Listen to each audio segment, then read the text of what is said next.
Habari, karibu tena ndugu mtazamaji katika kipindi chako hiki pendwa cha Life and Leadership ambacho kinarushwa hapa EDTV. Endelea kubaki hapo EDTV katika mfululizo wetu wa vipindi hivi vya Life and Leadership. Mada zitakazoendelea kuja hapa ni moto na kabambe kabisa. Hawa watu ambao unawaongoza wafanye nini lakini? Kwa sababu hatuwezi tukawa na criticize. Kwa sababu kuna uwezekano mkubwa wa kumweka kiongozi under pressure. Akaanza kufanya majukumu yake under pressure. Nafikiri kwa ushauri tu wa kawaida kuwe na vyombo ambavyo vinaweza obvious tutengeneze vyombo though vinaweza vikawepo lakini visiwe vina utendaji huo. Ili sasa kila mtu asichukue jiwe na kurusha kwa rais moja kwa moja. Tuwe na vyombo ambavyo imara vinaweza kuwasikiliza wananchi tangu ngazi ya chini kabisa, mwenyekiti nyumba kumi, kufuatia hapa anayefuata mpaka ngazi ya mkoa pengine. Alafu yule ngazi ya mkoa atayachukua yale yote kuyapeleka kwa rais. Nafikiri tuwe na vyombo imara. Ndio vipo lakini sasa tuimarishe usikilizwaji wa hawa watu ambao kama kiongozi unawatumikia. Nafikiri hiyo itaepusha sana watu kukimbia moja kwa moja kumwataki kiongozi. Kwa hiyo mtu akiwa na madukuduku aanze na mwenyekiti, inaweza kaenda vizuri. Ni strong leadership ambayo itaanzia chini kabisa mpaka kumfikia kwa kiongozi mkubwa. Nafikiri hilo linaweza likatusaidia sana kama taifa kumwepusha kiongozi na hizi pressure za kutoka kwa wananchi. Sasa kumwataki moja kwa moja yeye kama yeye. Kuwe na jukwaa mahususi kabisa ambalo watu watapeleka mambo yao pale kutoka ngazi ya chini mpaka ngazi hiyo ya juu kabisa. Kuwa na jukwaa imara, nafikiri kila mtu atakuwa na sehemu ya kusemea. Tutoka kila mmoja kwenda kusema kule juu. Asante sana Apostle. Wakati Apostle anajaribu kufafanua hapo, nikarudi kutafakari kitu kimoja.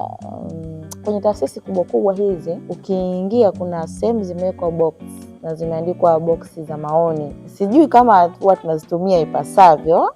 Nafikiri kuna ambao wanazitumia na ambao hawazitumii, lakini kile ambacho ameongea Apostle hapo ndicho hicho ambacho mara nyingi tumekutana nazo kwenye taasisi kubwa. Ukienda benki kuna mahali wameandika boksi la maoni. Nafikiri wanajaribu kutengeneza uhusiano kati ya wale ambao ni wahudumu na wale ambao ni wahudumiwa. Kwa hiyo ukiwa na lolote unaweza kaweka maoni yako, lakini rai ya Apostle hapo anajaribu tu kuweka mkazo kwamba maboksi yanaweza yakawepo, vyombo vinaweza vikawepo, lakini still vikawa havifanyiwi kazi. Kwa hiyo tunatoa pia rai kwa kiongozi yoyote ambaye unatusikiliza hapo, ikiwa una kampuni, ipewe kipaumbele kwamba hata watu ambao mnawapa huduma, mnawaongoza, still wanayo nafasi ya kutoa maoni yao juu ya kile ambacho mnafanyia au mnawaongoza. Hiyo ndio rai ambayo Apostle amejaribu hapo kutuambia. Asante. Katika mada yetu tumejadili mambo mengi kwa habari ya athari hasi na athari chanya ambazo zinaweza kusababishwa na kiongozi aliyepita, ikamletea shida au ikamletea manufaa kwa kiongozi aliyopo. Sasa nini maoni yako kuhusiana na hii mada ambayo tayari iko mezani? Asante ndugu mtangazaji.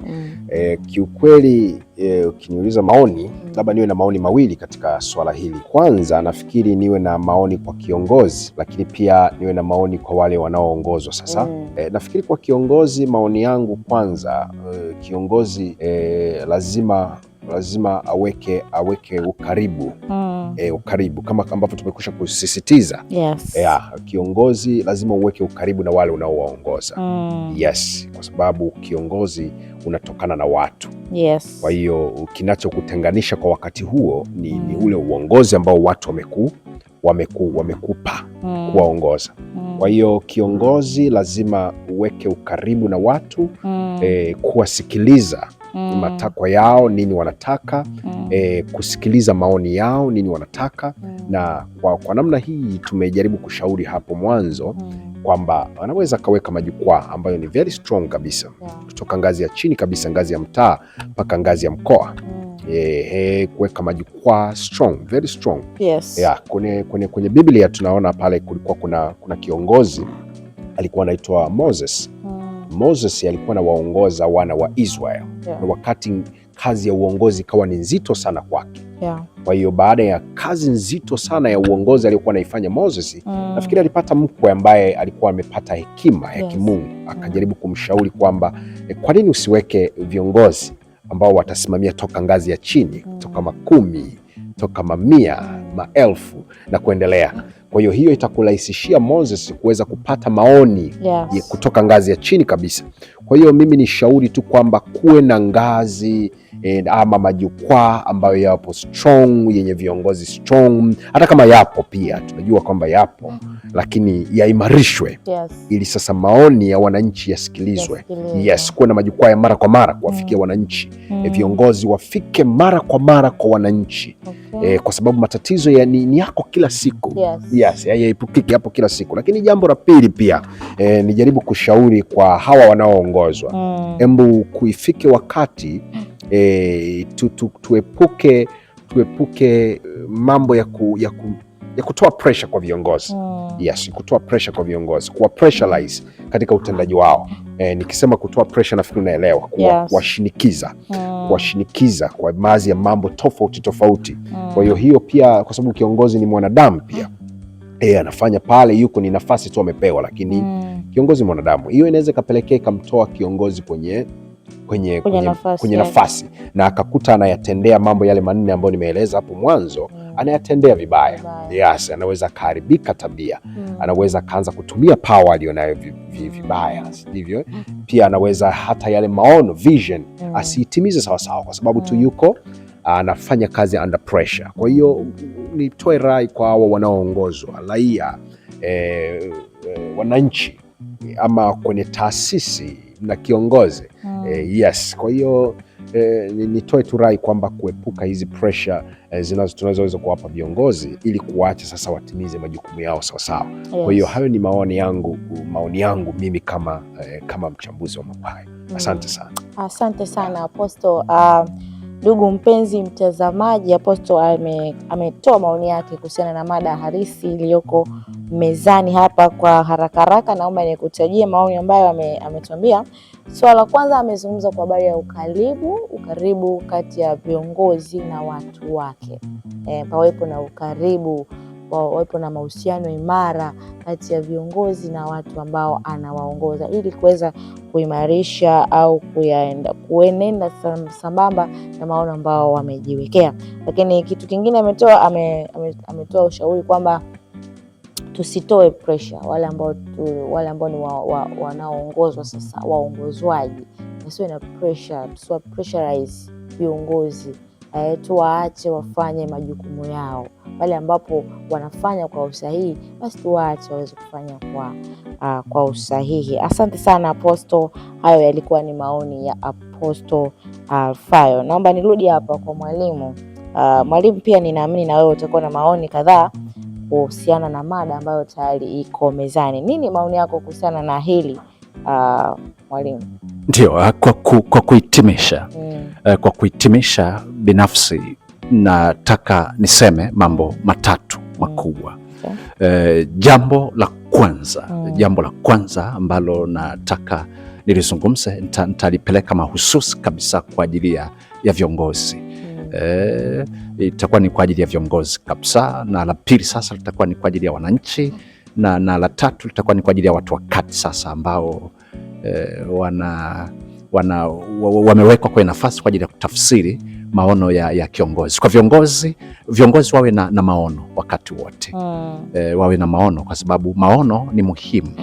Viongozi ndio wamepewa dhamana ya kuongoza watu. Kwa hivyo tunategemea wao watakuwa na picha ya mbali zaidi kuliko watu wanaowaongoza. Ni vizuri kwa kiongozi kuwa na muono wa mbali wakati wote. Kiongozi lazima aone mbali, mahali ambapo watu wengine hawezi wakaona. Kiongozi kama anaona kama watu wengine wanavyoona, maana yake hafai kuwa kiongozi, hana sifa ya kuwa kiongozi. Ili kiongozi